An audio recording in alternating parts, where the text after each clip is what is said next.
Bonjour à tous, ici Mathieu Vénis du site internet penser et agir.fr, le site dédié au développement personnel par l'action. Bienvenue dans l'épisode 35 de la série Agir au quotidien, un conseil par jour pour vous booster. Alors, si vous n'êtes toujours pas inscrit à ma chaîne YouTube, eh bien abonnez-vous en cliquant sur le bouton s'abonner et vous recevrez une notification à chaque fois qu'une nouvelle vidéo est publiée sur ma chaîne YouTube. Alors, dans l'épisode 35, dans cette vidéo, on va voir quelques conseils pour les personnes qui sont fatiguées en permanence. Il y a une personne qui m'a posé cette question, comment faire lorsqu'on est fatigué en permanence, et donc je vais vous donner différentes astuces dans cette vidéo. La première chose très importante à signaler et que j'aimerais signaler au début de cette vidéo, c'est que si vous ressentez une fatigue permanente, c'est-à-dire que tous les jours vous vous sentez fatigué, c'est quelque chose qui n'est par définition pas naturel.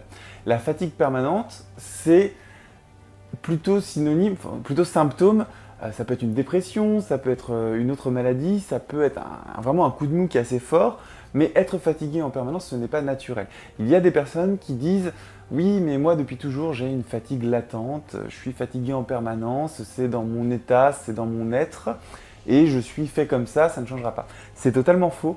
Être fatigué en permanence, c'est le symptôme de quelque chose de plus profond. Alors, les causes d'une fatigue permanente, elles sont nombreuses. Ça peut être déjà un trop grand stress, ça j'imagine que vous en doutez. Si vous êtes stressé, si vous vous sentez stressé par votre contexte de vie ou par les activités que vous faites au quotidien, forcément ça va dériver sur une fatigue qui va être plus ou moins permanente. La deuxième cause, c'est tout simplement le manque de sommeil. Si vous ne dormez pas assez, forcément vous allez être fatigué en permanence. Troisième cause qui est souvent négligée, c'est une mauvaise alimentation. Si vous avez tendance à manger dans les fast-foods ou à manger trop gras ou trop sucré, eh bien vous allez ressentir de la fatigue parce que votre corps n'aura pas les aliments qui sont les meilleurs pour lui. Il faut savoir que les aliments que vous mangez sont un petit peu le carburant de votre corps. Et si vous ingurgitez des aliments qui sont mauvais, qui sont trop sucrés, trop salés, trop gras, eh bien forcément vous allez ressentir une fatigue physique. Ensuite, il y a tout simplement un mode de vie sous tension. C'est-à-dire que ça rejoint le stress dont je vous ai parlé avant. Soit vous ressentez un stress, c'est-à-dire que vous avez des symptômes de stress qui vont être, par exemple des plaques d'eczéma ou vous vous rongez les ongles ou des choses comme ça. Ça, ce sont les symptômes de stress. Et en même temps, si vous avez aussi un mode de vie sous tension, c'est-à-dire que vous vous infligez un certain rythme qui vous met de la tension, ou alors vous avez un métier dans lequel il y a une tension qui vient de l'extérieur ou de votre hiérarchie, ça va engendrer bien entendu des problèmes de fatigue en permanence. Alors maintenant, mes 5 conseils pour les personnes qui se sentent fatiguées en permanence. Alors c'est 5 conseils très simples à appliquer, mais qui vont avoir des bénéfices rapidement. Et voilà, c'est quelque chose de simple à mettre en place. Alors la première chose, c'est de pratiquer ce qui s'appelle la respiration profonde. J'ai déjà fait une vidéo là-dessus, je vous mets un lien sous cette vidéo vers la vidéo sur la respiration profonde. Et je vous invite à faire 5-6 respirations profondes tous les matins au lever. Et ça va déjà vous permettre d'évacuer le stress que vous auriez dès le matin. Parce que quand vous vous levez le matin, si vous êtes dans un cadre de vie si vous êtes sous tension, si vous êtes dans un cadre de vie stressant, eh bien, vous avez déjà du stress le matin en vous réveillant et l'exercice de respiration profonde matinale va vous permettre déjà d'expulser, d'évacuer ce stress. Deuxième chose, alors pour les personnes qui ont un mode de vie sous tension, c'est de faire le point. Alors j'avais fait une vidéo précédemment aussi pour faire le point, dans laquelle vous posiez 3 petites questions pour faire le point rapidement et intelligemment. Donc je vous mets aussi un lien sous cette vidéo pour faire le point. Si vous vous reconnaissez dans les personnes qui ont un mode de vie sous tension, prenez le temps de vous poser ces 3 questions, prenez le temps d'y répondre et vous allez voir que ça va engendrer chez vous peut-être des déclics qui vont vous permettre de changer vos habitudes quotidiennes. Ensuite, le troisième conseil qui est très simple, c'est de respecter vos cycles de sommeil naturels. Il faut que vous dormiez entre 7 et 8 heures par nuit. 7 heures, c'est déjà trop peu.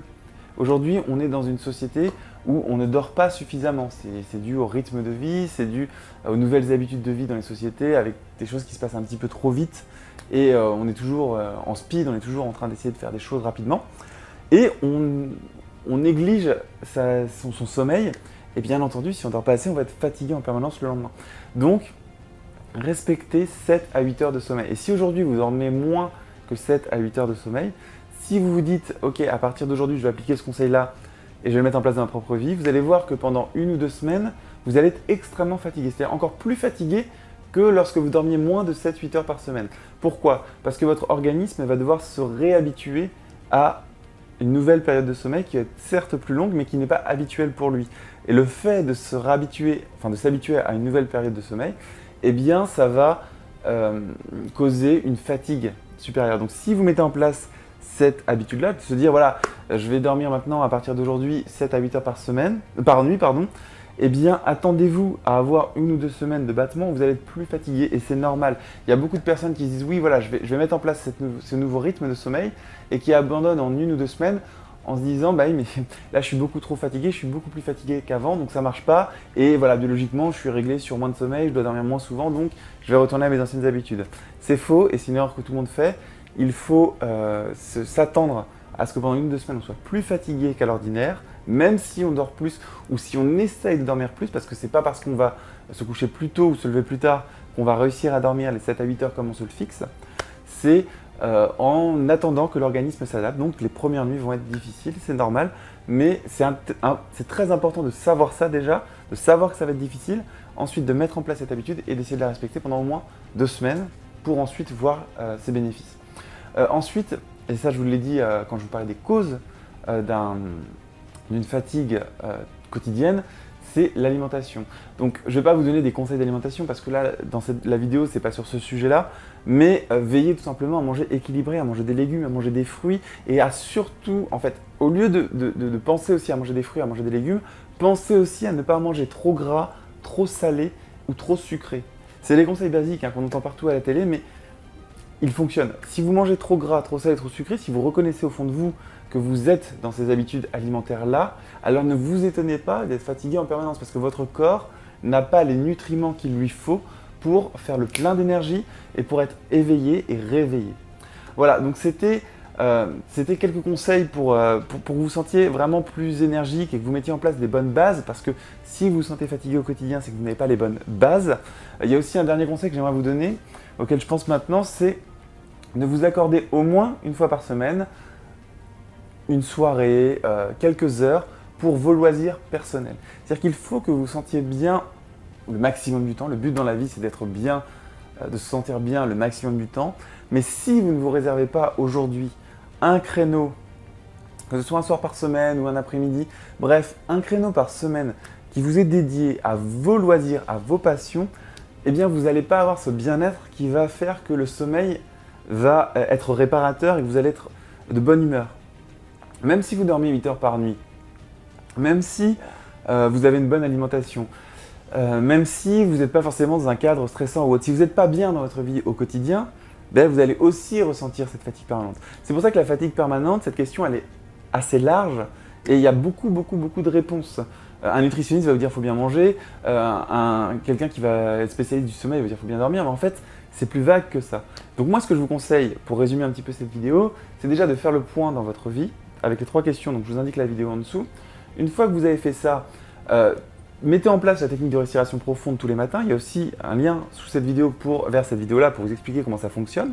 Et là, tous les matins, vous allez mettre en place la technique de respiration profonde et ça va vous aider à évacuer le stress qui est déjà là au matin. Et ensuite, en fonction de ça, étudiez ce que vous faites dans votre vie aujourd'hui. 3e chose la plus simple à mettre en place, si vous n'avez pas une soirée, au moins, si vous en avez plus, c'est très bien, au moins une soirée dédiée à votre propre bien-être, mettez-la en place, ou une après-midi ou autre, mettez en place ce créneau horaire par semaine minimum pour votre bien-être. Et ensuite, pensez à regarder vos cycles de sommeil, c'est le plus important. Enfin, c'est la 4e chose que je vous conseille de faire dans cette étude, si vous vous sentez fatigué en permanence. Donc, étudiez vos cycles de sommeil et veillez à dormir entre 7 et 8 heures minimum par nuit, sachant que ça va mettre 1 ou 2 semaines à se mettre en place. Et 5e, regardez l'alimentation que vous avez, regardez ce que vous ingurgitez au quotidien et limitez, si vous mangez vraiment trop sucré, trop salé ou trop gras, limitez ces aliments-là progressivement. Voilà, c'était Mathieu Vénis du site penser et agir.fr pour l'épisode 35 de la série Agir au quotidien et je vous dis à demain pour l'épisode 36. Salut!